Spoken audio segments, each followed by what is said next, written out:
Bien, estamos entonces en el contexto histórico. Eso no me voy a tener, solo para que veamos dónde estamos. Vimos algunos datos sobre el contexto histórico del gótico, las ciudades o los espacios físicos en los que se desarrollan los diferentes actores, que son los nobles, el clero, los campesinos y la burguesía. Vimos sobre los gremios. Acuérdense que la importancia del gremio es que los artistas los artesanos, perdón, comienzan a estudiar más allá de repetir lo que aprendieron de manera mecánica. Comienzan a estudiar un poco más y a plantear nuevas formas de lenguaje visual.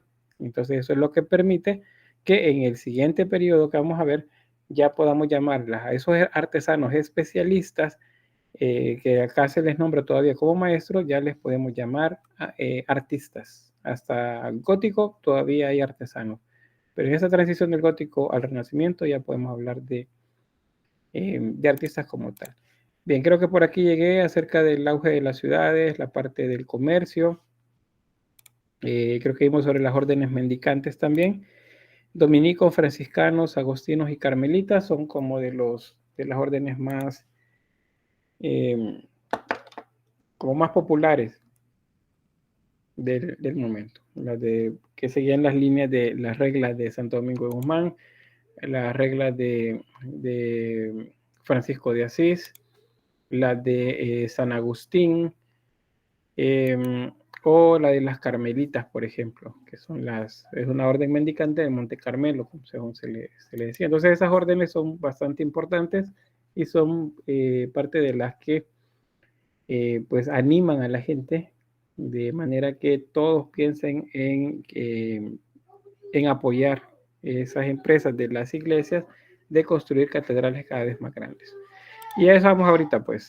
Vimos Pórtico de la Gloria, creo que también. Confírmenme si no me detengo por acá. ¿Sí? No, no lo vi.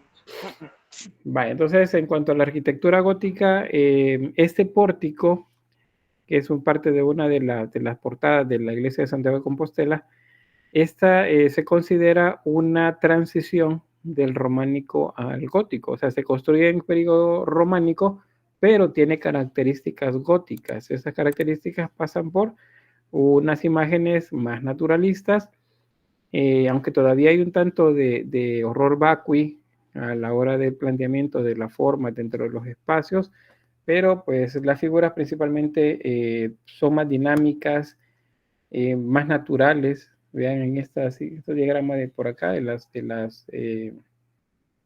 ambas, parecen que dialogan entre ellos, ya no son hieráticas, aunque aquí el centro, la imagen de Santiago, el apóstol Santiago, sí se nota todavía un poco hierática, la imagen de Cristo no, se ve diferente. Vean la parte de las formas a partir del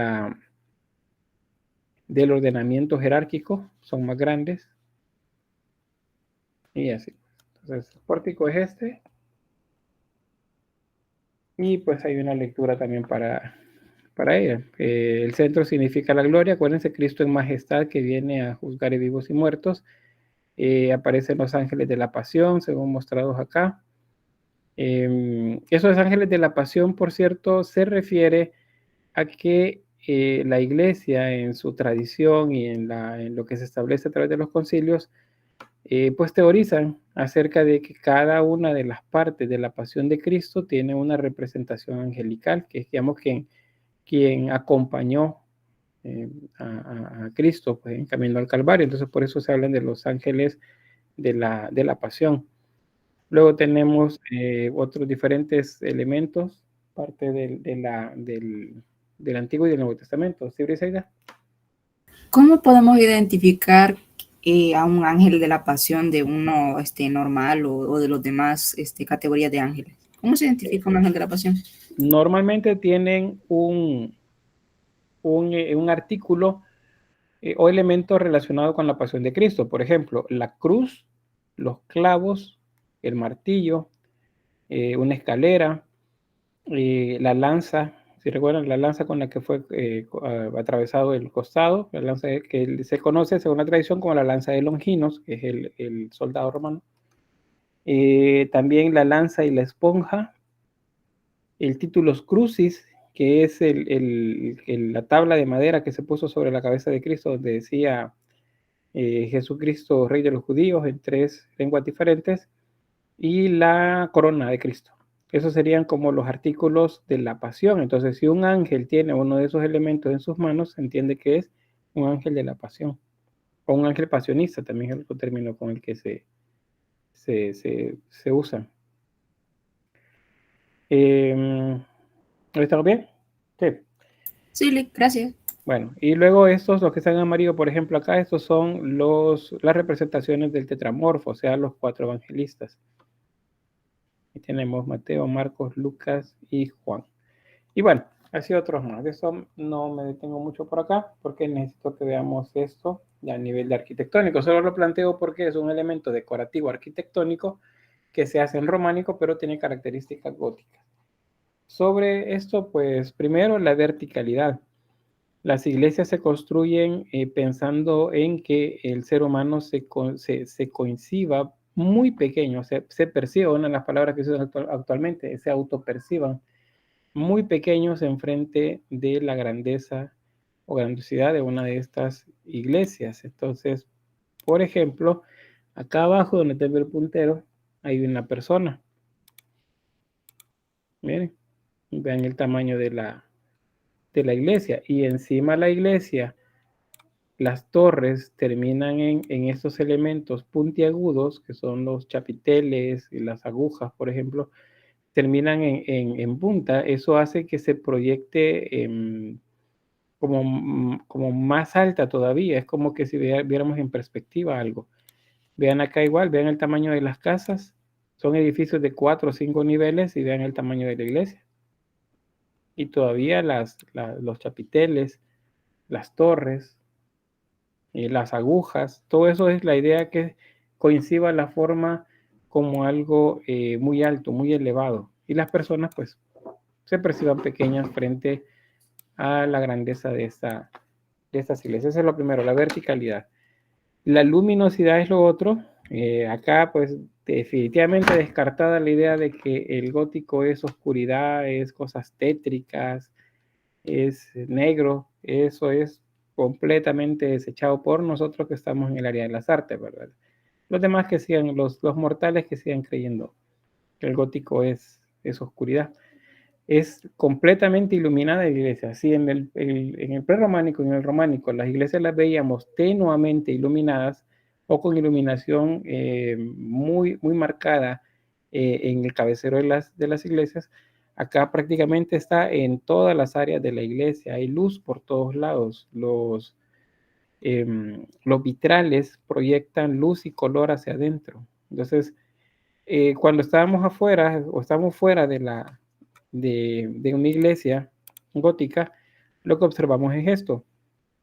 Es algo opaco, tiene textura, el color de la piedra, o sea, no es algo que nos llame tanto la atención.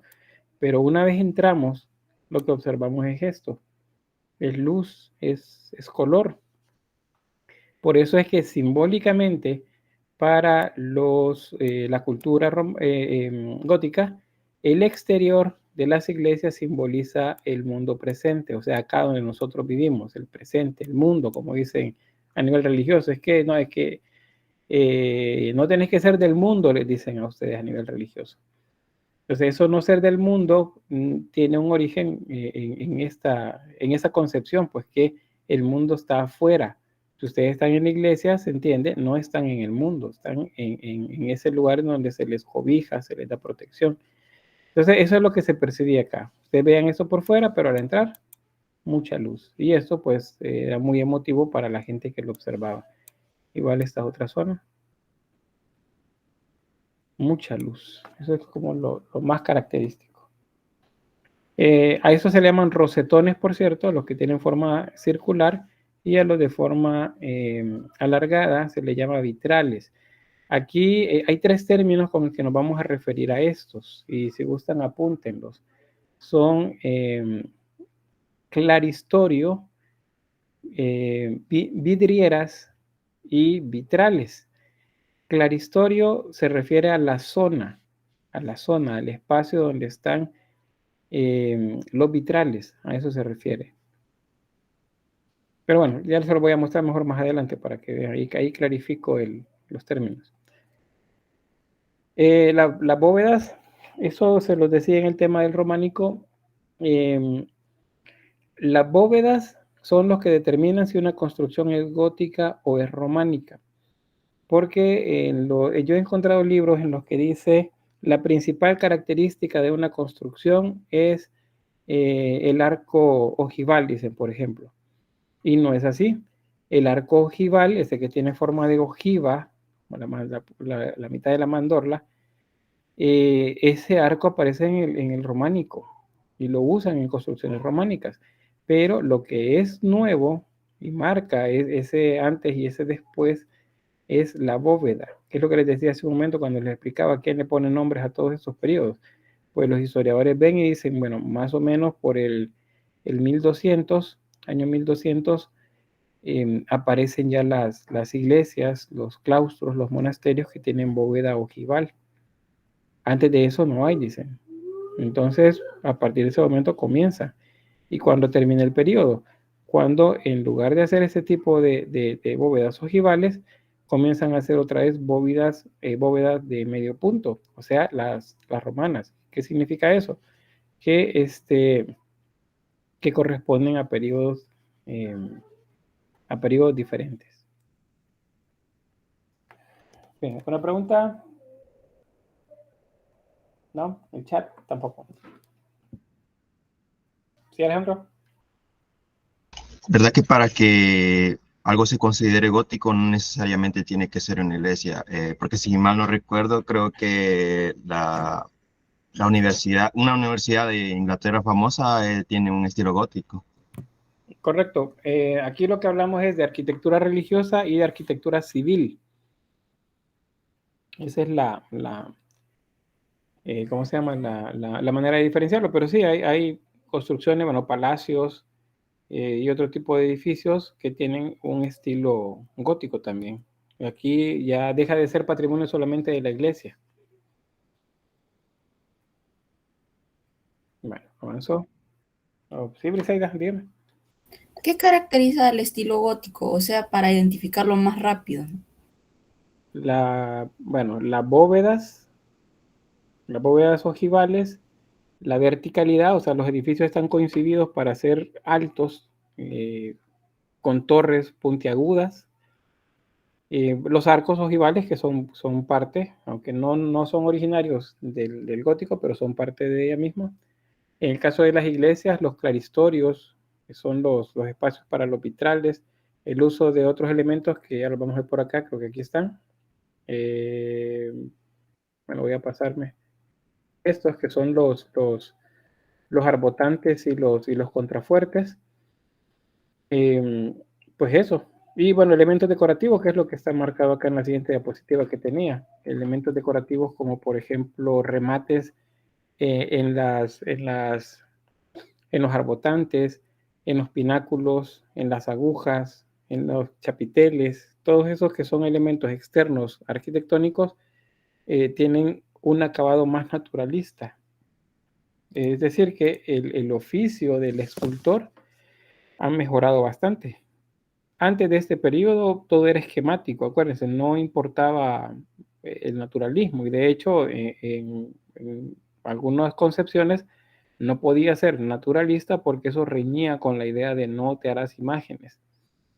Acá eso va quedando de lado, o sea, eso, vemos que esa regla va quedando en el olvido y a la iglesia le interesa que las imágenes sean, el término que utilizan es amables, o sea, que simpáticas, que la gente la vea y que simpatice con ella, que diga, bueno, me gusta, qué bonita, voy a ir, voy a regresar para verla, a diferencia de las románicas que eran para causar temor y miedo, ¿verdad? Entonces, ahí eso lo permitió también la mejora técnica de parte de los artesanos. Aquí otras más, por ejemplo, estas volutas que parecen helechos que se van abriendo o encerrando.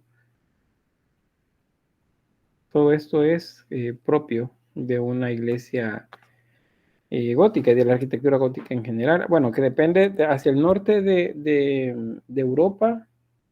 Las iglesias tienen unas características es que son un tanto más lisas, pero mantienen la verticalidad.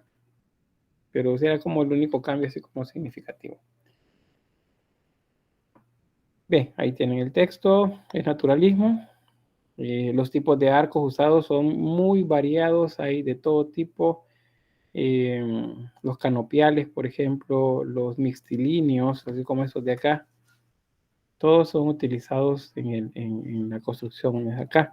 Algunos, por ejemplo, en el caso de España, tienen una clara influencia musulmana. ¿Y por qué? Porque resulta que los musulmanes, ya que ya estaban retirándose, mezclaron parte de lo que, o sea, se había mezclado antes parte de lo que ellos coincidían como arte o como algo estético con las concepciones que se tenían en los cristianos. Entonces, de eso nacen influencias como este. Vamos a ver una bóveda, por ejemplo, o una cúpula de una iglesia gótica en España, y van a ver que se parece bastante a las decoraciones de los musulmanes, las ataurique las lasterías, se parecen bastante. Otro esquema para entender las iglesias: en la parte exterior, el frontón, el pretil, el rosetón, que es muy importante, con la pieza que más llama la atención, especialmente al entrar a la iglesia, el gablete, archivoltas, tímpano, jambas y parteluz. Ahí está. Recordemos que parteluz no necesariamente lo tienen todas las iglesias, hay unas que lo tienen y otras que no. El gablete sí lo tienen todas, archivoltas, tímpano, jambas y parteluz. Parteluz es que casi no siempre lo tienen. En el interior existen también estas secciones dentro de la estructura, por ejemplo el trifolio. Esto normalmente está en una galería que se utilizaba para que los sacerdotes o los monjes pues también estuvieran desde ahí. O sea, no estaban mezclados con la gente común, sino que estaban desde ahí observando la escena. Y aquí los elementos de sustento, de sustentación, perdón, para las construcciones. Si decimos que las iglesias tenían que ser altas, entonces tenemos un problema. ¿Cómo hacer las iglesias altas sin que se caigan? Entonces la solución es agregarle más peso a los ¿cómo se llama? A los muros. En la parte inferior y en la parte externa. Si ya recordamos que en el románico se utilizaban los contrafuertes, que son esos que ven acá, ya en ese momento se le agregan otros elementos que son estos, los arbotantes. Entonces, el contrafuerte es ese y el arbotante es ese que ven por ahí. Hay un elemento por acá que quiero que vean. Vean, cuando las iglesias se hacían así de altas, acuérdense, las personas están aquí abajo, la parte más baja, y levantan la cabeza y esto es súper alto. Entonces, eso se considera ya ¿cómo se llama? De propiamente gótico. Y pues esto había que sostenerlo de alguna forma. Entonces se les ocurrió que el peso de las estructuras central podía pasarse hacia este otro lugar por acá. Igual aquí.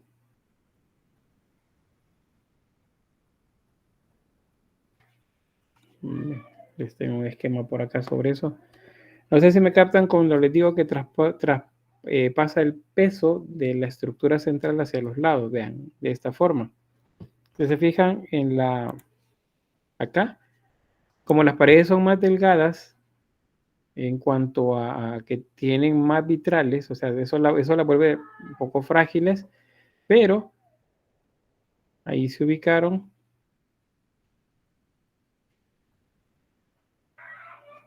acá para que luego el peso vaya hacia el suelo. Igual ahí, el peso va hacia hacia el arbotante, perdón, hacia el contrafuerte, y el contrafuerte baja por el arbotante hacia el suelo. Ahí está. ¿Se entiende cómo funciona eso? Sí. Sí. Sí.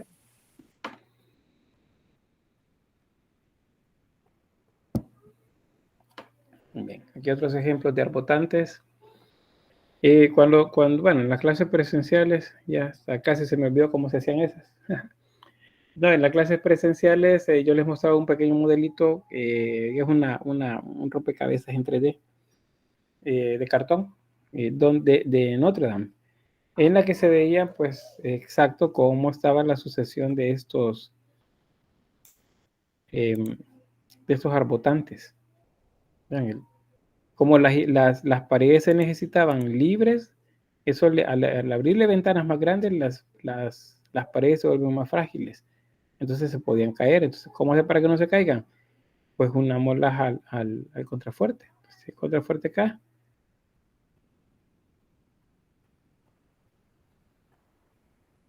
Y acá.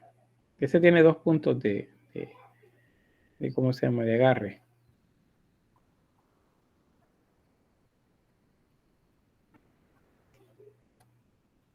Y uno más. Sí, aquí está. Ahí está. Entonces, hay otro. Bueno, este es el techo de Notre Dame en París. Si me recuerda a alguien qué sucedió hace alrededor de 2 años ahí. Se incendió. Muy bien. ¿Y qué pasó entonces? Se destruyó parte de la estructura, si mal no recuerdo. Uh-huh. No sé si está como muy bien enterado para qué fue lo que pasó. Pero voy a mostrarles la diapositiva anterior, esta de acá. Lo que se quemó fue esto de acá y ardió bien rápido. Era un tipo de material inflamable, y aparte la madera estaba seca y la madera tenía creo que más de 600 años de antigüedad. Entonces eso se quemó muy rápido. Pero ¿por qué no colapsó la estructura? Porque tenía un refuerzo doble de ¿cómo se llama? De material pues acá, y eso hacía que el peso pues se distribuyera mejor. Estas iglesias en esta parte, bueno, es específicamente en la zona del transepto, ahí sí la aguja que estaba en ese lugar de la iglesia pues se colapsó y cayó hasta dentro de la iglesia. Ahí no recuerdo si hubieron, bueno, seguramente sí lo hubieron, pero qué tan graves fueron los daños en la parte interna de la iglesia. La parte externa, pues sí, todo el techo quemado. Y aquí recuerdo que la gente decía, ¿por qué no le echaron agua? ¿Por qué no tirarle agua? Y porque el daño hubiera sido mucho, mucho mayor. Y bien, ahí está entonces otro diagrama para que tengan a la hora de estudiar. Y aquí tenemos otro modelo de iglesia. En este caso, si se fijan, las torres campanarios son diferentes.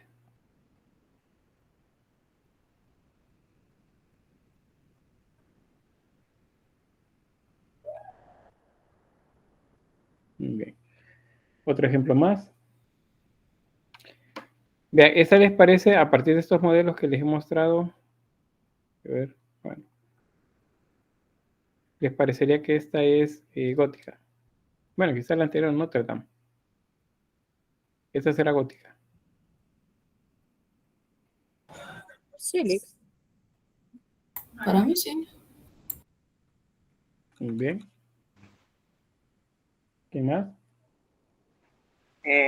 Yo diría que sí, aunque bien podría ser distinto porque entiendo que parte del punto del exterior es que se ve así plano en cuestión de detalles aquí extra, porque lo interno es lo que se debe ver bonito porque adentro es donde está el mundo espiritual. El mundo espiritual, correcto, el mundo espiritual.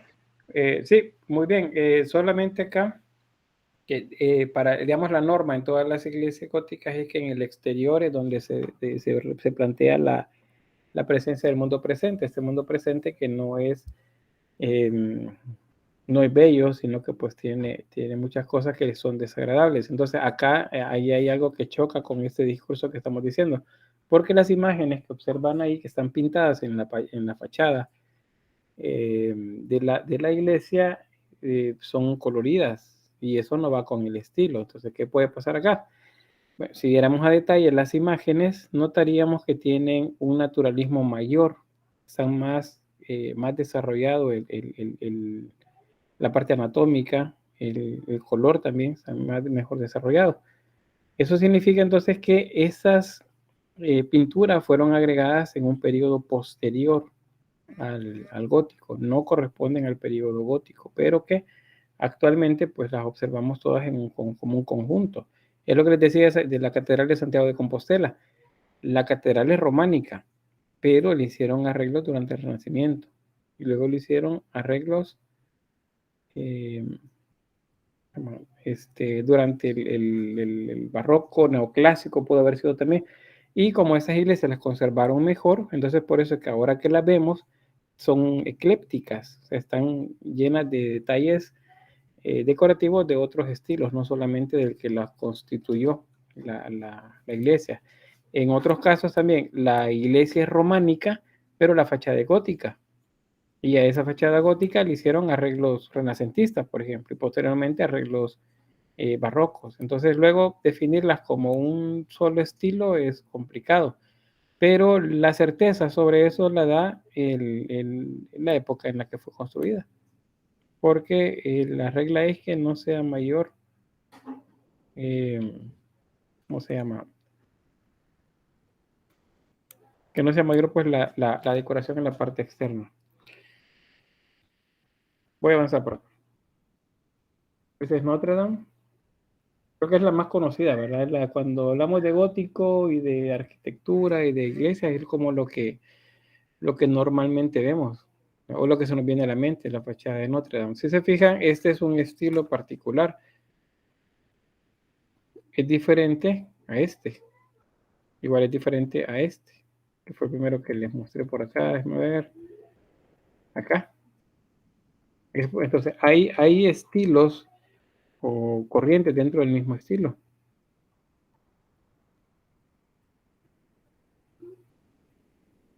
Y ahí, bueno, parte de la simbología, el rosetón, en este caso la ventana oeste, la llamada ventana de la rosa, la galería de los reyes, portal de juicio final, portal de la Virgen, portal de Santa Ana, en la parte de abajo. El del centro está referido al juicio final, o sea, Cristo en majestad.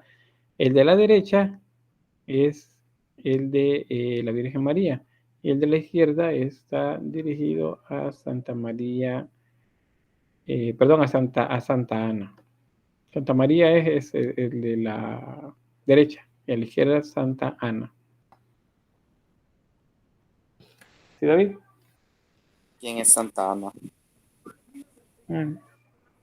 Bien, eso tiene que ver con algo que no es, al menos no recuerdo si está en los evangelios canónicos, pero sí está en los evangelios apócrifos y es parte de la tradición oral dentro del cristianismo católico. Santa Ana es la madre de la Virgen María. Y el padre, el esposo de Santa Ana, es San Joaquín. Esos aparecen, en este periodo, aparecen ya representaciones de ellos.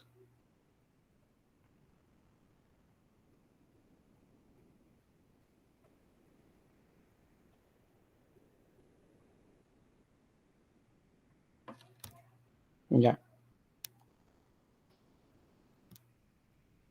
¿Pregunta?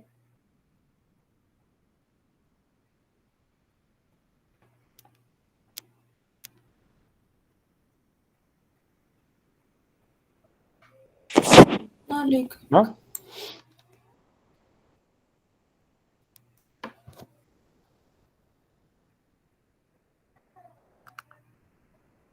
Bien, solo me permite un momento. Fíjense que me acaban de avisar, pues, la lamentable noticia que el hermano de un compañero docente nuestro, pues, falleció este día. No sé si conocen al compañero Miguel Ángel Mira. Trabaja en escultura, el coordinador de escultura y en el área de grabado. Un hermano de él, pues, me acaban de avisar que falleció. Sabía que estaba enfermo desde la semana pasada por un accidente que tuvo. Y bueno, pues lamentable la noticia. Ya luego me comunico con él.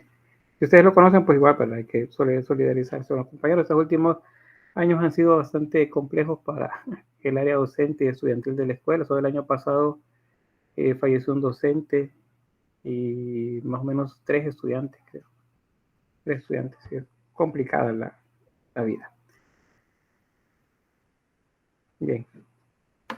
Avanzamos entonces. Acá creo que sí, bueno, eso lo de las iglesias, los planos arquitectónicos, la base de esto es la catedral de peregrinación. O sea, eso es como el origen en plano o lo que se toma de referencia, pero estas se amplían. Estas iglesias igual son hechas como son catedralicias, o sea, son catedrales. La idea es que se agreguen la mayor cantidad de personas posibles en los espacios. Entonces, las naves o la cantidad de naves en estas iglesias, pues no baja de 3 o digamos 5 en general. Pueden ver ahí al lado derecho la de la Catedral de Chartres.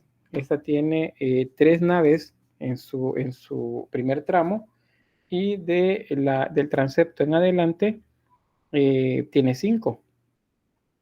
Acá, y en la de Notre Dame, desde la parte del pórtico, tiene 5 naves. 5 naves hasta llegar al cabecero. Eso es muy característico, pues, de estas iglesias. Otro dato también interno de estas iglesias es esto, por ejemplo, el claristorio, el trifolio, la tribuna, las arcadas, las columnatas. Las columnatas, cuando decimos columnatas nos referimos a las columnas. Esos elementos de acá, son las columnas. Las arcadas son cada uno de los segmentos de arco, en este caso ojivales, ¿no? Son ojivales. Luego sigue la tribuna, que es un espacio tanto de tránsito como también para que pues fuera utilizada por la nobleza o el alto clero también a la hora de un ritual litúrgico dentro de la iglesia.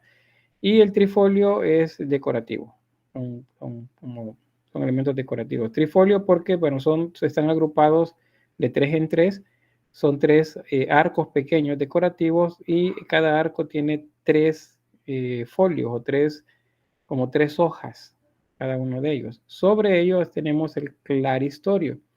El claristorio, les decía, así como las vidrieras, se refiere a toda el área donde hay vitrales. Vitral, si decimos vitral, me refiero a cada uno de ellos. Ese es cada uno de ellos, vitral. Claristorio es toda la sección. Toda la sección. Igual si le digo vidrieras, me refiero a toda la sección. Eso es.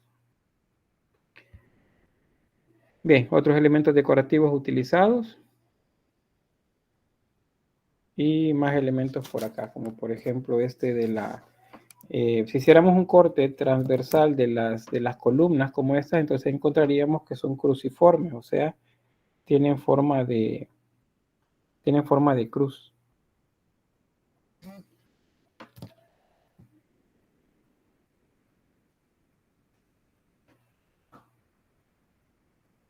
Las bóvedas, ¿te acuerdas que les decía? Las bóvedas son ojivales. Esa es la principal característica. Si encontramos algún texto, un libro que diga que la principal característica de una iglesia gótica es el arco ojival, no es cierto, porque el arco ojival también aparece en el románico, pero las bóvedas ojivales sí lo son. La sexpartita significa, bueno, cada segmento, vean, de acá a acá, se genera un segmento que tiene 6 partes. Es sexpartito. Acá, cada uno de los segmentos. Las de terceletes, las estrelladas, como esas que ven acá. Las estrelladas, bueno, uno de los lugares donde más aparecen es en España. Y a ver por qué. Vean, esta es la Catedral de Burgos, en España. Y bueno, pues eso nos recuerda las cúpulas de las mezquitas. Bueno, acá estos elementos flamígeros, se llaman flamígeros. Y pues muchos otros más. Esas iglesias, bueno, en España es un eclecticismo también lo que se da porque pues va mezclado con otros elementos. No solamente es o con otras influencias, más bien, no solamente es la propiamente gótica, sino pues que como el periodo no lleva la misma cronología que el resto de Europa, entonces se mezcla con el Renacimiento. En el caso del gótico, hablamos del gótico flamígero, por ejemplo, o el gótico isabelino, que eso ya como esa transición hacia el Renacimiento. Y bueno, otras más, las bóvedas de abanico, vean que estéticamente más, ¿cómo se llama? Acabadas, bellas, no sé, si digo bellos, es lo subjetivo, pero pues no miento al decir que esto pues es una belleza de trabajo el que se sigue. Vean, ahí está el claristorio o las vidrieras, donde aparecen pues los vitrales. La idea es que esas iglesias tenían que ser muy iluminadas y con mucho detalle. Bien, voy a detenerme acá. Dice, voy a traerles, bueno, se lo olvidé hace un momento. Voy a detenerme acá y voy a mostrarles algo.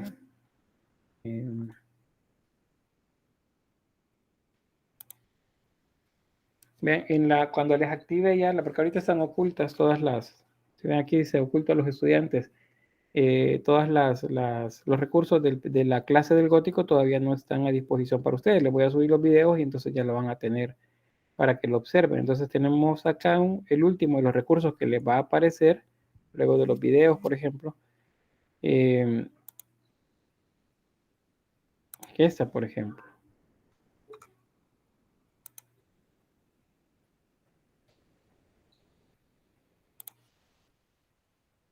Tenemos una visita virtual a Notre Dame.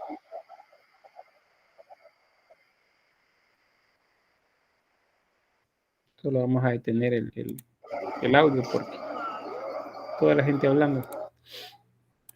Bien, fíjense que tiene texto, por cierto, eso sí tiene texto, pero pues está en francés. Si ustedes saben francés, ahí nos cuentan. Esto, por cierto, era la manera como se veía o cómo está actualmente con todo lo que le están reconstruyendo. Pero ahí está, resistió la tragedia, la catedral. Entonces, pues aquí podemos entrar.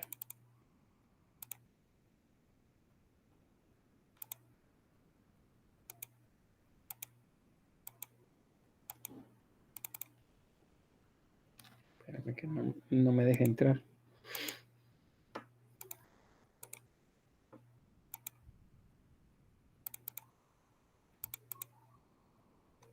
Ahí está. Como estuve presionando todos los botones, me llevó bien adelante. Bien, aquí estamos dentro, vean, de Notre Dame. Imagínense dando la clase acá. Ahí están las naves, vean, una nave, 2, 3, que sería la nave central, 4, 5 naves. Y esto que vemos acá al frente es el transepto. Entonces vean, al elevar la vista, el tamaño del edificio es muy alto. Y ahí tenemos lo que estábamos viendo. Este tiene tribuna, no tiene trifolios, pero sí tiene claristorio, que es la parte donde está el vitral, pero sí tiene la tribuna. Acá más vitrales. Y allá pues la puerta de acceso, que es por donde no podía entrar. Aquí está eso se llama órgano, que es donde están donde se colocaba el coro en las iglesias. Y bueno, pues imagínense levantar la cabeza y observar eso. Creo que podemos llegar acá.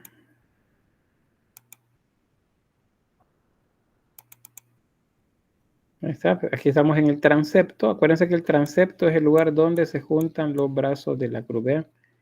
Están los brazos de izquierda a derecha y luego tenemos los cuerpos de la cruz. Este es el cabecero. Y tenemos el ábside y el altar en la base. Una diferencia con otras iglesias es que esta tiene el coro, está antes del altar. Y bueno, tiene la lógica, ¿verdad? Porque si nosotros estuviéramos acá en la época en la que estas iglesias estaban en su mayor auge, nosotros como simples mortales podríamos llegar únicamente hasta acá, un poquito más atrás de esto. Porque el transepto es el sitio de tránsito del mundo presente, que también deberíamos llegar nosotros, y el mundo divino, es lo que está allá. Vamos al coro.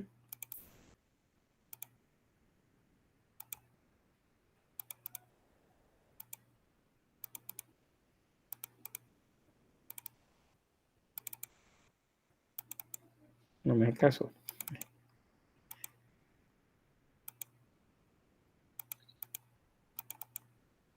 Bueno, en mi caso es el navegador el que me falla, fíjense, ahí sabes, cuando quiere se mueve. Estamos acá frente al altar. Estas esculturas no corresponden al gótico, esas son diferentes. Vamos a ver si tiene acá la Virgen de la Piedad, 1723, esto es siglo XVIII, es barroco.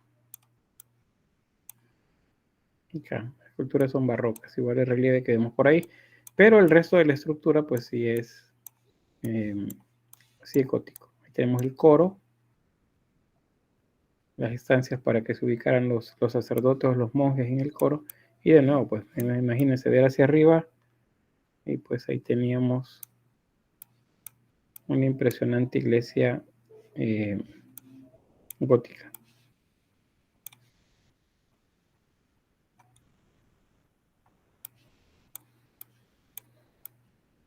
Ahí está. Entonces este enlace lo van a tener ahí para que lo puedan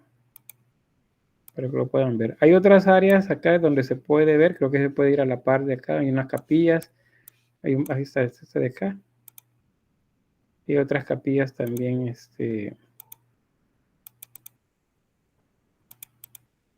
bueno, hay otras capillas por ahí a las que se puede llegar.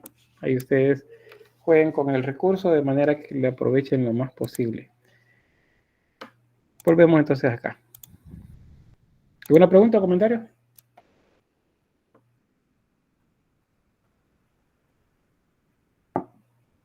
¿No? Bien, uno de los problemas grandes que representan estas iglesias, dado que son hechas con piedras, si actualmente vemos en ellas algunos elementos como tirantes de hierro o de ¿cómo se llama?, de acero, pues lo que sucede es que están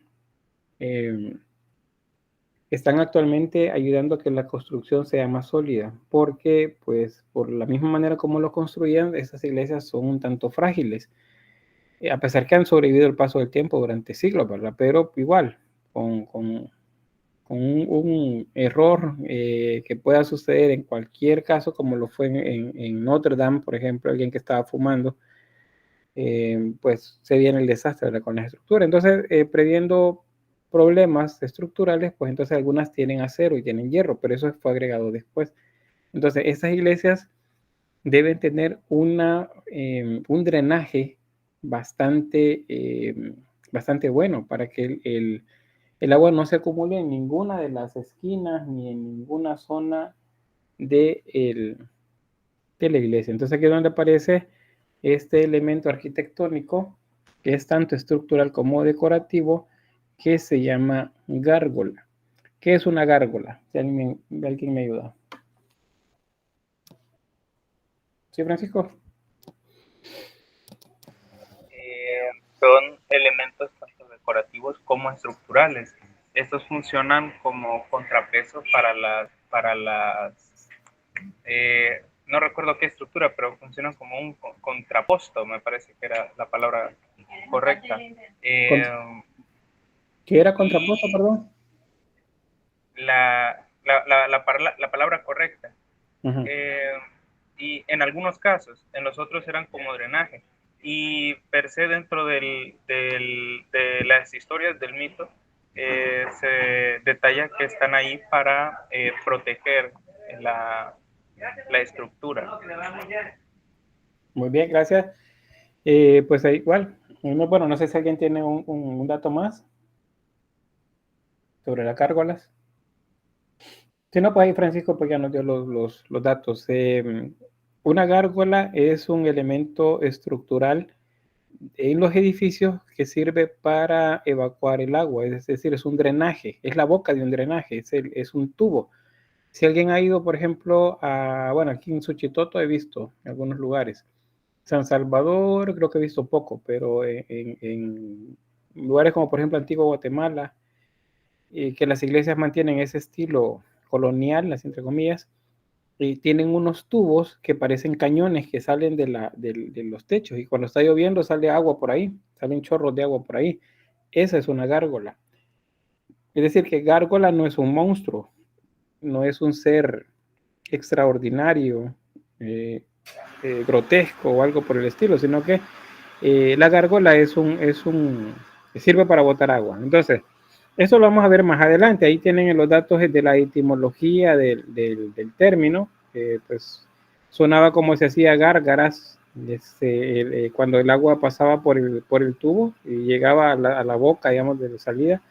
Entonces, lo que se le ocurrió a alguien fue que se vería muy estético hacerle una escultura y que botara el agua por la boca, por ejemplo, o como si estuviera orinando también, porque hay algunas en las que parece que están orinando, pero digamos la mayoría tira el agua por la boca, como si estuviera vomitando. Entonces eso les pareció interesante y lo colocaron. Luego también otro elemento que menciona el compañero es que pues una de las razones para colocarlas ahí es el atribuirles ¿cómo se dice? Unas capacidades extraordinarias para espantar al mal. Y dice, bueno, pero ¿cómo van a espantar el mal si tienen cara de malos, son malos? O al menos así es como se ven.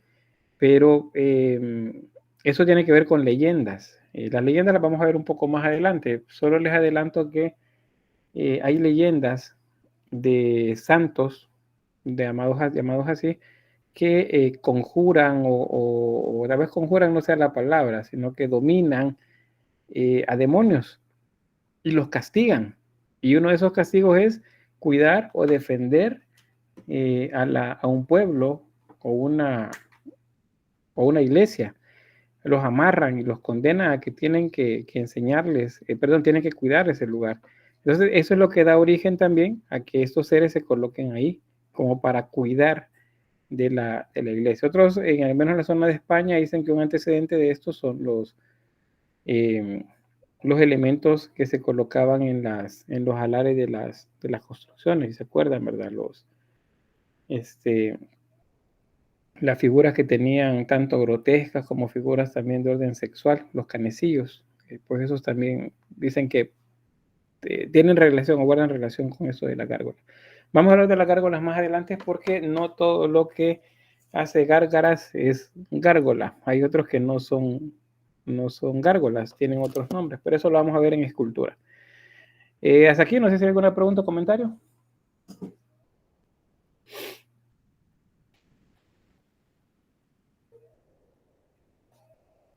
No, Luis, por el momento no. Gracias. Vamos entonces.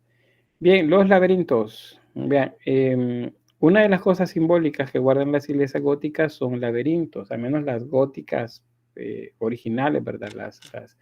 Las que eran parte de los símbolos que tienen que ver con la peregrinación y la búsqueda de ese camino de vida que nos llevara hacia la vida eterna.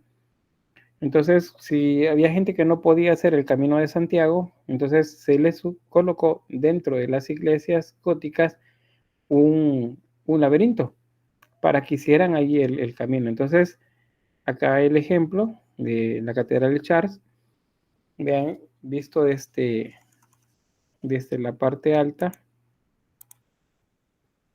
un laberinto. Aquí tienen, bueno, estas son sillas, vean el tamaño que tiene, aquí personas caminando en él.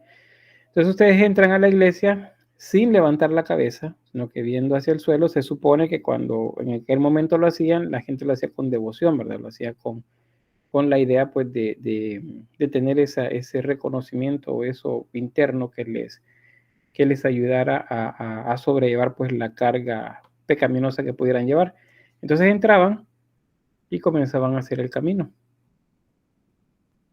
Bajaban, vean, se acercaban al centro, pero luego ese camino los alejaba y luego los acercaba de nuevo, pero nunca los hacía llegar hacia ese centro que era lo que aspiraban llegar, y luego los alejaba. Y bueno, así, hasta que en algún momento llegaban al centro. Al llegar al centro, entonces, se había, digamos, como comprobado que se había cumplido, pues, como la penitencia, y entonces era que se levantaba la cabeza. Al alzar la cabeza, entonces se contemplaba lo que para la gente de esa época pudo haber sido una maravilla, ¿verdad? Pero de orden espiritual para ellos, el color, el brillo, la belleza, pues, de lo que estaba dentro de la iglesia. Imaginen, vienen de la parte de afuera, donde la iglesia se ve sin mucho llamativo, como con piedra afuera, con gárgolas, con esos monstruos afuera, pero ustedes entran, hacen el camino de meditación, luego levantan la cabeza y observan el color, el brillo, la luz. Entonces, eso era una experiencia espiritual para la gente de esa época. Para nosotros, pues, bueno, como estudiantes de arte o profesionales de esto, cuando, pues, ustedes ya tengan su cartón, pues eso es para nosotros una manera también de reconocer el trabajo de los artesanos que construyeron esto. O sea, nosotros al entrar a estas iglesias no solamente veamos la parte espiritual, que es lo que mucha gente ve, sino la parte, ¿cómo se llama? Estética. O sea, es la cantidad de trabajo de los artesanos para realizar, y el esfuerzo de tanta gente para realizar estas iglesias. Hay diferentes tipos, por ejemplo, aquí tienen dos más, en Reims. Son diferentes. Y la idea es lo mismo. Se centran, caminan, llegan al centro y entonces alzan la cabeza para poder observar la grandeza de lo divino. Ese es el mensaje, digamos, con esto de los laberintos. Pues alguien cercano a mi familia fue a España, visitó una de las iglesias emblemáticas góticas de allá, y yo le decía, bueno, hay que buscara el laberinto, y resulta que no lo encontró. Pero luego resulta que el laberinto está afuera, pero en una pared, no en el suelo.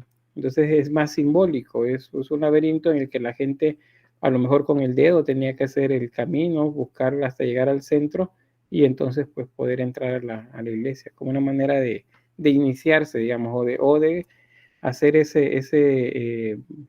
meditación que representara el camino hacia las catedrales de peregrinación. Dígame, Miguel. Sí, ahorita que menciono eso, Lick, yo me recuerdo que en el santuario de Fátima había gente que hacía un tipo de peregrinación también, pero ahí era diferente, porque yo me fijé que hacían como una caminata, pero lo hacían hincado. Pero sí, era muy diferente y no es como lo mismo, pero creo que lo llamaban como peregrinación también. Sí, a eso le llaman penitentes también, los que hacen una penitencia, digamos, que hacen una promesa, ya sea para pedir algo o para agradecer algo que ya les fue dado. Sanidad, por ejemplo. Alguien pide sanidad y dice, yo quiero que se interceda por mi sanación y voy a hacer una peregrinación dentro del santuario, por ejemplo, como penitente. Entonces, pues como penitente muchos se vendan los ojos y caminan, bueno, no van caminando, van hincados realmente hasta llegar al altar, por ejemplo. Por eso le llama penitentes. Y es un tipo de peregrinación también. Aquí en Semana Santa las hacen algunas de esas. Bien, bueno, aquí hay otros elementos estructurales, ahí para que les recuerden. El gablete y los chapiteles y agujas, acuérdense que sirven para dar esa proyección hacia arriba, hacia la altura. Las vidrieras. El aligeramiento de muros se refiere a que los muros tienen cada vez menos pared y más vidriera. Esa es cuando se habla de aligeramiento de los muros. Ahora, claro, más ligero el muro necesita más apuntalamiento exterior, o sea, más arbotantes con contrafuertes. Necesitan mucho más. Acá, Charles, el gótico clásico. Vean, las torres campanarios son diferentes. Y la estructura es un tanto como más robusta en la parte externa, pero eso es a partir de los contrafuertes y arbotantes. Y si entramos a ella, pues lo que observamos es esto otra vez, o sea, esa sensación de percibirse pequeño en medio de la iglesia. Si van a la de Santa Ana en ese municipio, al entrar, a pesar que es una iglesia pequeña, es pequeña, ustedes ven dentro y levantan la cabeza y se ve alta, se ve bastante alta, pero es por el juego de lo angosto de las naves de la iglesia y la altura también de la bóveda. Otros más, Reims, y tenemos los rosetones. Esa es una de las que se consideran más bellos, al menos en el gótico parisino, en la ciudad de París, la Santa Capilla de París. Vean, eso es lo simbólico. Vean, ustedes están afuera del edificio y ven esto. Pero ustedes entran y lo que observan es esto, es color. De ahí vean que quizás ese enlace que pudiéramos hacer con esta subcultura llamada gótica, o mal llamada gótica, será por la parte externa. Y eso en parte nada más, pero por lo demás no. El gótico es color, es luz, brillo. Hay otros más.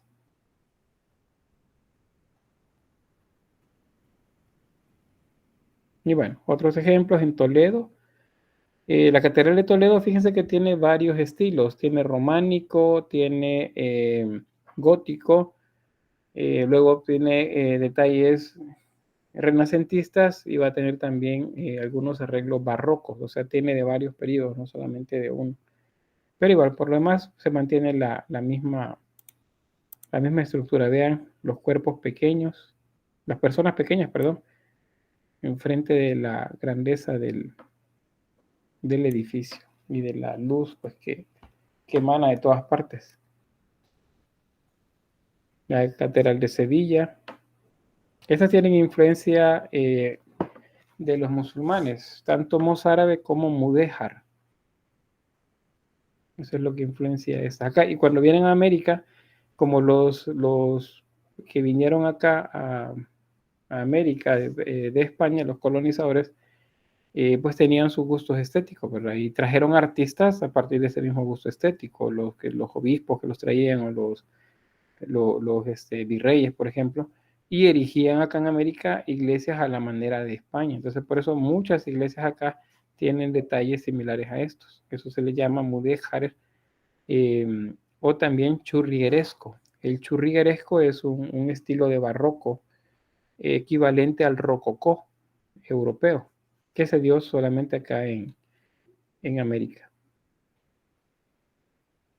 En Italia, ¿se acuerdan que en Italia desde el románico veíamos que la utilización del color, la bicromía más bien, el color blanco, el color negro, o el color blanco y el gris, pues eso se mantiene. Acá es la catedral es románica, tiene arreglos góticos, tiene bóvedas góticas también. La fachada es gótica y la cúpula que ven ahí al fondo, esa cúpula es renacentista. De hecho, muchos historiadores consideran que con la construcción de esta cúpula en Santa María del Fiore se inicia el Renacimiento. Es obra del gran arquitecto Brunelleschi. Me pregunta por acá, ¿la iglesia que está en Tecla sería gótica? Sí, no recuerdo cuál es, a quién está dedicada esa iglesia, si alguien me ayuda, pero sí, en Santa Tecla hay una, pero no es gótica, acuérdense, es neogótica, porque fue hecha en el siglo, entre el siglo XIX y el siglo XX. O sea, siempre se le antepone el neogótico o nuevo gótico. La de en San Salvador tenemos la del Sagrado Corazón, que está sobre la calle Arce. La del Calvario, que fue un boom hace un par de meses, ¿verdad? Que limpiaron toda la zona exterior y pues era como redescubrir, así todo el mundo, ¡hey! Tenemos una iglesia gótica, no nos habíamos fijado. Es también gótica. Bueno, la Catedral de Santa Ana, en esa cabecera del municipio, perdón, del departamento. Creo que otra. Bueno, la que están construyendo, acá por los redondeles Integración, si se han fijado, esa es también de estilo neogótico. Es neo igual, porque se está construyendo muchos siglos después de la época en la que estuvo en boga el movimiento. Eso siempre es en Italia, vean la bicromía o el color blanco. Los italianos ocuparon bastante el mármol o los acabados blanquecinos para las iglesias, de eso desde el románico, lo hicieron en el románico, lo hicieron en el gótico, lo van a hacer en el renacimiento también, porque ese es como el estilo propio de esa región. Y vean también que hay pinturas. Acá hay pinturas. Esas pinturas son renacentistas, o sea, no fueron pintadas en la época, sino que son agregados. Y bueno, las novelas bicolores.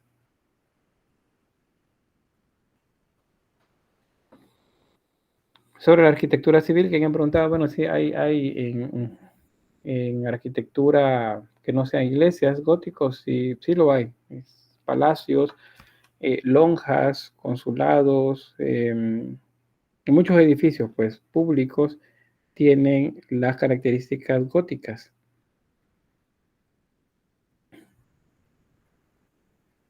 Los claustros. En el caso de España vamos a ver más cuando iniciemos lo del Renacimiento, vamos a ver un poco ahí, porque en España hablamos de una transición y de una mezcla entre gótico y Renacimiento. Bruselas, eso es en Bélgica. El ayuntamiento sería el equivalente a la alcaldía para nosotros por acá. Este es en Siena. Y ahí pues hay una cantidad bastante grande de arquitectura civil, no todo se centra en lo religioso. ¿Por qué? Bueno, porque la monarquía, si se acuerdan, se había distanciado de la iglesia. Entonces, pues ellos estaban haciendo sus edificios también, a la par que la iglesia construía los propios.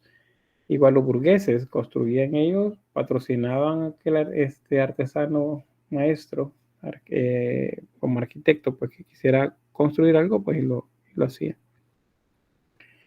Y bueno, ahí llegamos al final de esta diapositiva. ¿Alguna pregunta? ¿Sí, Miguel?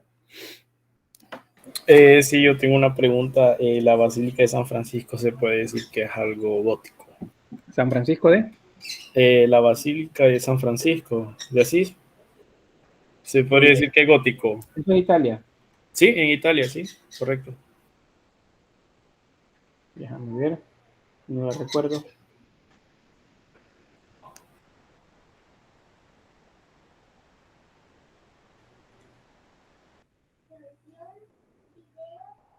Yo diría que sí. Realmente es como lo que se llama ecléptico. Estoy viendo es como estilo románico, o sea, como la base románica y el resto es con acabados góticos. Pero al parecer la base es románica. Sí, dígame. Francisco. Aquí en mi pueblito Usulutecco tenemos dos iglesias que me preguntaba si también entrarían en el estilo gótico o no, porque si bien si tienen el mismo plantel base, pero carecen casi en su totalidad de detalles externos que es lo que es más característico de los góticos. Uh-huh. Bueno, sería de verlas y también ver la datación, o sea, de qué fecha corresponden, porque la segunda mitad del siglo XIX y la primera del siglo XX es como ese periodo en el que el gótico se puso de moda y es donde aparecen las construcciones neogóticas. Probablemente. Las más famosas o más conocidas o reconocidas pues son las que les mencionaba, ¿verdad? Tanto en San Salvador como Santa Ana, Santa Tecla. Son las más reconocidas de estilo neogótico. De ahí otro estilo que estuvo muy de moda en ese momento es el neoclásico. Entonces, otra vez vean, neoclásico, o sea, el nuevo clásico. ¿Y a qué clásico nos referimos? Pues Grecia y Roma. Esos son los estilos. Por ejemplo, el Palacio Nacional nuestro, que es de principios del siglo XX, es de estilo neoclásico. ¿Qué otro tenemos? Bueno, la logia masónica de la que les hablaba una clase anterior, también es de estilo neoclásico. Muchas iglesias, bueno, en mi caso de mi pueblo natal, Hilo Vasco, la fachada de la iglesia es de estilo neoclásico. El interior se percibe como románico, es un poco pequeño, de planta de crucería, pero la parte externa es neoclásica. Entonces es ese eclecticismo de los arquitectos, que por cierto la fachada esa de la iglesia de la parroquia San Miguel Arcángel de Hilo Vasco es igual a una acá por Santa Ana, no recuerdo exactamente el pueblo, pero cerca de Santa Ana, pareciera que es el mismo arquitecto el que la hizo, que es muy, muy similar. Pero sí, son estilos que estuvieron de moda, pues y se aplicaron acá en nuestro país. ¿Alguien más?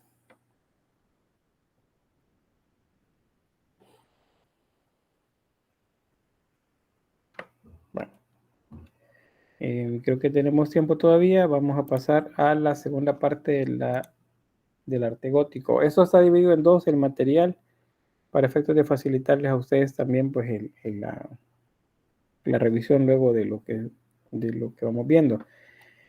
Sobre escultura gótica, pues como en el románico, el marco o el plano básico en el que se desarrolla el trabajo es la arquitectura. Vamos a ver la escultura en relieve, es las paredes, la parte arquitectónica. Vamos a ver escultura exenta, pues el interior de las iglesias principalmente. No hay escultura civil, al menos en cantidades significativas, solamente religiosa, solamente religiosa.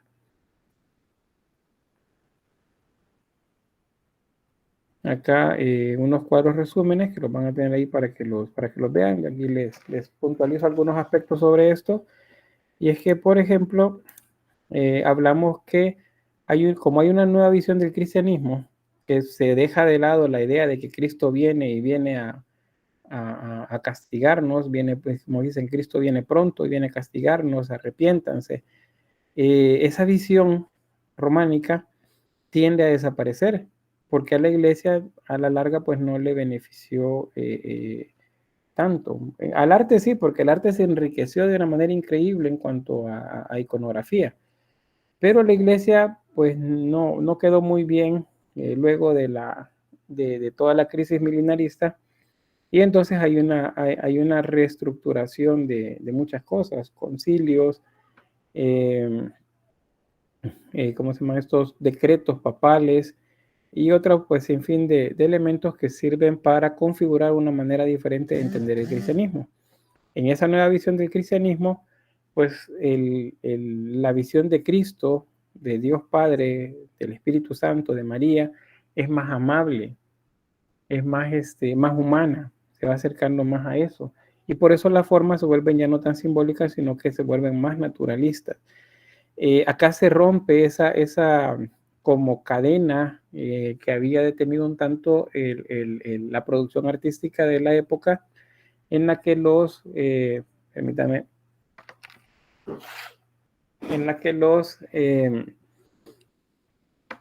las imágenes eran más simbólicas que anatómicamente resueltas. Entonces acá ya hay una búsqueda del naturalismo. Todavía no lo tienen, hay problemas formales, esos problemas son en la representación, en el espacio, en el modelado de las formas, en el volumen, en el movimiento. Sí lo tienen, pero hay fallos, pero ya lo tienen. Eso es un gran avance comparado con la época. Sobre la humanización de las imágenes, bueno, aparecen gestos, actitudes y emociones reflejadas en las imágenes. Ya no hay hieratismo. Si recuerdan el hieratismo en el románico y periodos anteriores, incluyendo Bizancio, es que las imágenes se percibían como serias, como enojadas, así muy severas, la boca cerrada, la mirada fija hacia el frente. Eso es hieratismo. Acá no. Acá los cuerpos se contornean un poco, giran, como buscando el enlace visual con otra escultura, con otra imagen en la que se genera un diálogo visual, y aparecen sonrisas. Esas sonrisas se llaman arcaicas, son sonrisas que no son tan naturales, pero pues ya aparecen. Digo, es un gran avance comparado con lo que habíamos estado viendo. La temática, pues, Virgen María, el juicio final todavía se maneja, aunque en menor medida, pero hay un tema que va ganándole el espacio al juicio final, y es el de la Virgen María. En el gótico comienzan a materializarse en el arte historias que se contaban de la Virgen. Alguien me preguntaba, bueno, ¿quién es Ana? ¿De qué Ana estamos hablando? Bueno, de Santa Ana. ¿Y quién es Santa Ana? Pues la mamá de María, esposa de San Joaquín. Pero eso no está en la Biblia. No está en la Biblia de los evangelios canónicos. No aparece en los libros canónicos, pero sí aparece en los evangelios apócrifos. Y sí aparece en la tradición. Esa tradición se ha compuesto en los siglos anteriores de música, o sea, canciones, y otros cuentos también acerca de la Virgen. Y los artesanos de ese momento comienzan a hacer esa, o sea, alguien escucha la historia y comienzan a hacer la imagen. También comienza a tomar forma uno de los dogmas alrededor de la Virgen María, y es el de que ella subió al cielo, la asunción. Porque ella no ascendió por cuenta propia, sino que fue una asunción, fue llevada en cuerpo y alma por ángeles hacia el cielo, por mandato de su Hijo Jesucristo, que es lo que dice la tradición y luego eventualmente los dogmas. Hay un sentido narrativo también de todo esto, y eso nos lleva a la llamada vida de los santos. Este es un dato que tienen que apuntar, miren, se lee aquí abajo, agiografías. Las agiografías. Las agiografías son historias poéticas, muchas de ellas, de los santos. O sea, nos cuentan la vida de los santos, pero nos la cuentan con un poco de exageración, con un poco de elementos extraordinarios. No es solamente la biografía de cuando nació, cuando murió, no. Algunos eventos que hizo extraordinarios, que muchos de ellos dicen los atestiguan personajes con mucho peso en la sociedad de la época, y por lo tanto se atestigua, al ser atestiguado con un personaje de primer nivel, entonces se dice, mire, esto fue cierto, y esto entonces es un milagro. Y vamos con la palabra esta otra vez, ¿verdad? Milagro. El milagro es uno de los elementos, de los recursos que ocupa la iglesia para levantar el ánimo y la espiritualidad de esta época. Acá es donde comenzamos a ver ya de manera más sistematizada la idea de la vida de los santos. Ya hay historias más organizadas, algunas no tanto, algunas muy extraordinarias y matizadas según la época en la que la estemos leyendo. ¿Algún comentario o pregunta? Pues espero tener una geografía después de morir.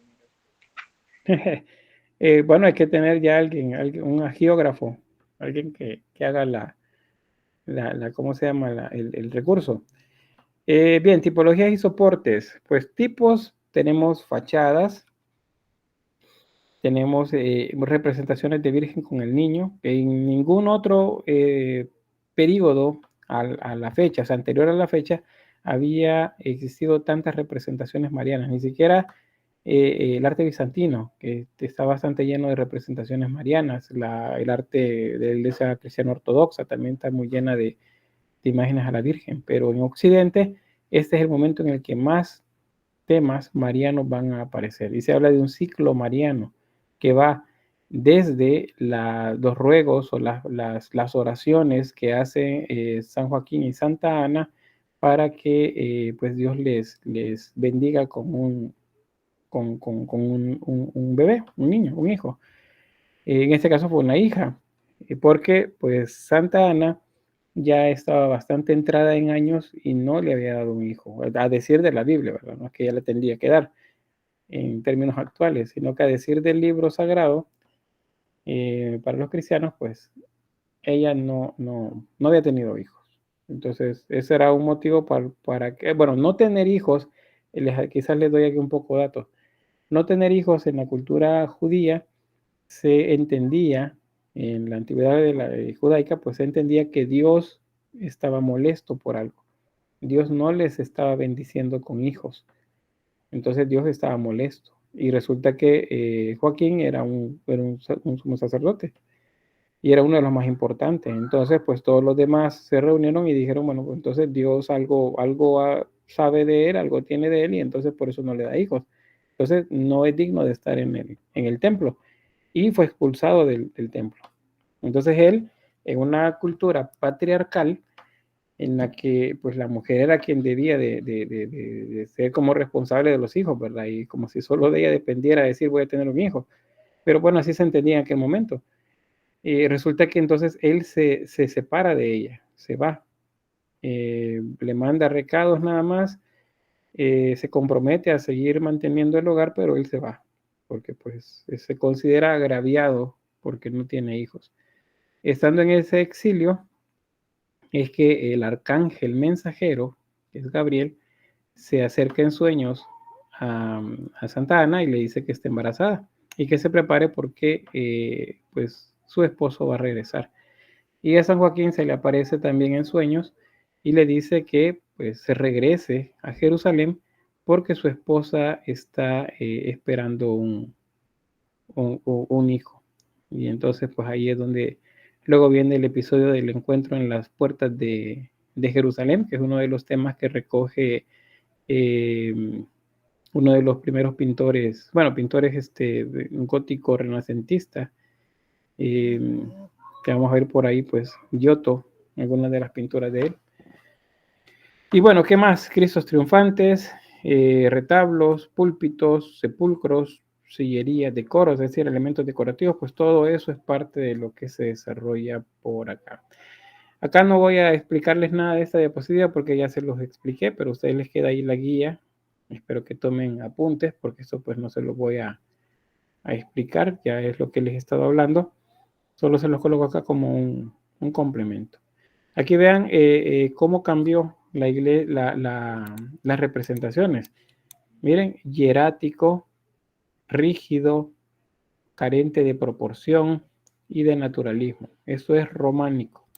En el rostro, hierático, carente de proporción. Acuérdense que al menos en esta escultura, la isocefalia, y de repente pasamos de esto a esto. Imágenes dialogantes, vean los cuerpos, ahora se contorsionan, se mueven, se giran. Esto es como más naturalista. En el caso del rostro, vean este, y ahora vean este. Esta es la sonrisa arcaica que les mencionaba. Es como cuando se toman la selfie, ¿verdad? Que hay que fingir una sonrisa. Pues esas sonrisas que no son naturales, eso es lo que se le llama sonrisas arcaicas. Y ese es el tipo de sonrisas que aparecen acá. No son naturalistas todavía, eso falta mucho, pero esto es un avance muy, muy grande. ¿Qué es lo que llevó el cambio de esto a esto? Pues el trabajo de los gremios, el que se junten los artesanos, el que comiencen a trabajar los artesanos, el que los maestros artesanos compartan su conocimiento, se asocien en muchos casos, pues eso permite que la estética de las imágenes cambie. Siempre es escultura polícroma, buscando pues que sea lo más naturalista posible, y de esa forma pues es que se da el cambio. Ven aquí por ejemplo esta otra, les decía el ciclo mariano. Rosa Margarita, veo unos signos de interrogación ahí. ¿O era sobre Ah, fue el gato. El gato está yendo a la clase. Bien, eso tiene que ver con la anunciación. Les decía, los temas marianos son como, dentro de todos los temas, son los que más se muestran en el arte gótico. ¿Y por qué? Porque acuérdense que hay un cambio de discurso a nivel religioso. Ya no queremos que la gente se asuste.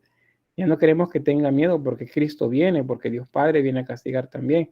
No, ahora nos abraza la iglesia con el amor de una madre, y esa madre es María. Entonces la imagen que ahora proyecta es la de María y de todo lo que va alrededor de ella. Por eso les decía, es el ciclo, lo que se llama el ciclo mariano, lo que les relaté hace un momento de el milagro en el que pues San Joaquín y Santa Ana fueron anunciados que iban a tener un hijo, y particularmente una hija.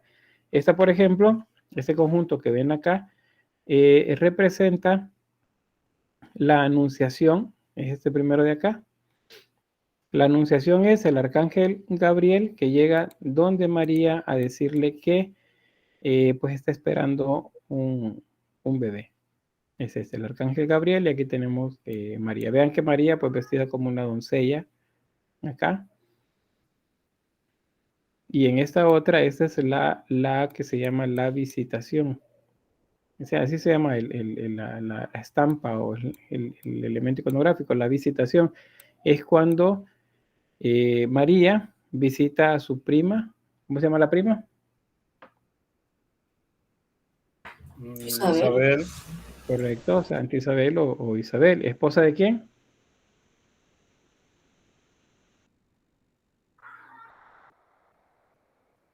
No sé si era Gaspar. No.